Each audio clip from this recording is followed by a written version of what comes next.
Hello everyone, welcome back to Shabanverse. A major geopolitical development is making headlines around the world. Reports indicate that the United States and Iran have reached a framework agreement aimed at reducing tensions and moving toward a broader peace deal. But here's the big question investors are asking. What does this mean for oil, gold, and Bitcoin? Could oil prices fall? Could gold lose momentum? And could Bitcoin be the biggest winner? Let's break it all down. First, let's understand why this deal matters. For months, global markets have been worried about tensions in the Middle East. One of the biggest concerns was the security of the Strait of Hormuz, a critical shipping route through which a large percentage of the world's oil supply passes. Whenever investors fear disruptions in oil supply, energy prices tend to rise sharply. Now, if the agreement succeeds and tensions continue to ease, those fears could start disappearing. And that brings us to oil. Oil prices are heavily influenced by supply and demand. When traders fear war or supply disruptions, they often push oil prices higher.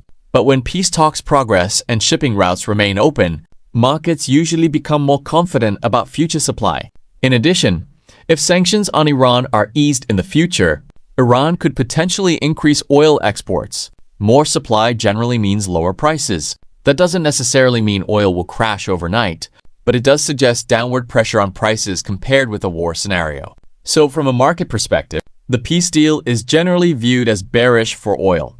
Now let's talk about gold. Gold is known as a safe haven asset. Whenever there is geopolitical uncertainty, military conflict, or financial instability, investors often move money into gold for protection. We saw this pattern during previous global conflicts and economic crises.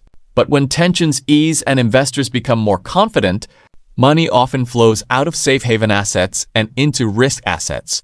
That can reduce demand for gold. As a result, if the Trump-Iran agreement continues moving forward and the region remains stable, gold could face some selling pressure.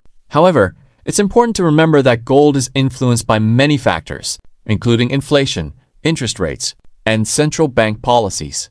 So while the deal may be a negative factor for gold, it is not the only factor investors should watch. Now let's move to the asset everyone is talking about, Bitcoin. Bitcoin often reacts differently than traditional assets. In recent years, it has been viewed both as a digital store of value and as a high-risk growth asset.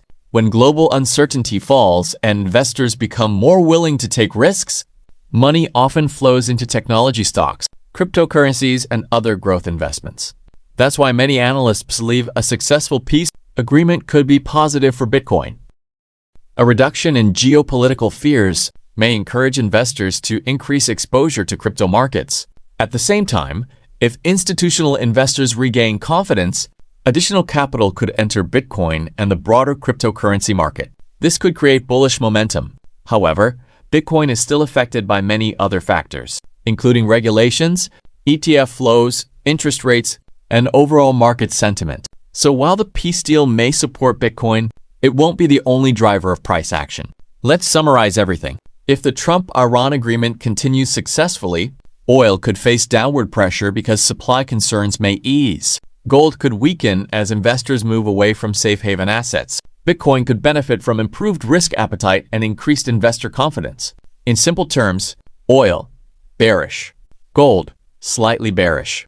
Bitcoin, potentially bullish. But remember, markets can change quickly. If negotiations fail or tensions return, we could see the exact opposite reaction, with oil and gold rising sharply while risk assets become more volatile. So investors should continue monitoring developments closely. What do you think? Will this peace deal help Bitcoin reach new highs? Or do you think markets are reacting too early? Let me know your thoughts in the comments below. If you enjoyed this analysis, don't forget to like, subscribe, and turn on notifications so you never miss the latest updates on crypto, global markets, and breaking financial news. Thanks for watching, and I'll see you in the next video.